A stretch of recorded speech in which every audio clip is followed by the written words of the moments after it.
ଯେତେବେଳେ ପୁରୁଷ ସ୍ତ୍ରୀର ନିପଲକୁ ନିଜ ଦାନ୍ତରେ ହାଲକା ହାଲକା କାମୁଡ଼ି ଥାଏ, ତେବେ ସେତେବେଳେ ସ୍ତ୍ରୀର ଗୁପ୍ତାଙ୍ଗ ସବୁଠାରୁ ଅଧିକ ଉତ୍ତେଜିତ ହୋଇଯାଇଥାଏ। ଶାରୀରିକ ସମ୍ପର୍କ ବନାଇବା ସମୟରେ ଯେତେବେଳେ ସ୍ତ୍ରୀ ପୁରୁଷର ପାଣି ଏକା ସହିତ ବାହାରିଥାଏ, ତେବେ ଦୁହିଁଙ୍କୁ ଏକା ସହିତ ଚରମ ସୁଖ ପ୍ରାପ୍ତି ହୋଇଥାଏ। ଯେବେଠାରୁ ଲୋକମାନେ ମୋବାଇଲ ସହିତ ଅତି ନିଜର ହୋଇଗଲେଣି, ସେବେଠାରୁ ଜଣେ ଜଣକୁ ସମୟ ଦେବାରେ ଗରିବ ହୋଇଗଲେଣି।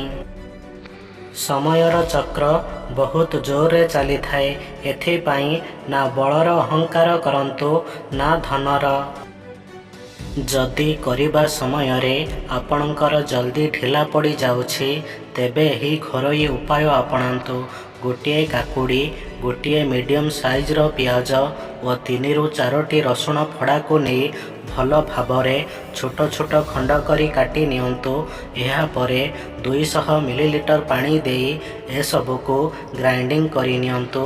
ଏହାପରେ ଏଥିରେ 1 ଚାମଚ ମହୁ ମିଶାଇ ଏହାକୁ ସକାଳେ ସନ୍ଧ୍ୟାରେ ଖାଇବା ପୂର୍ବରୁ ପିଅନ୍ତୁ। ଏହାକୁ ପ୍ରତିଦିନ ନ ପିଇ ସପ୍ତାହରେ 2ରୁ 3 ଥର ପିଅନ୍ତୁ। ଯେଉଁ ମଣିଷ ଅନ୍ୟର ଖୁସିରେ ସୁଖୀ ରହିବା ଜାଣିଥାନ୍ତି, ତେବେ ସେହି ମଣିଷ ଦୁନିଆରେ ସବୁଠାରୁ ଅଧିକ ସୁଖୀ ରହିଥାନ୍ତି।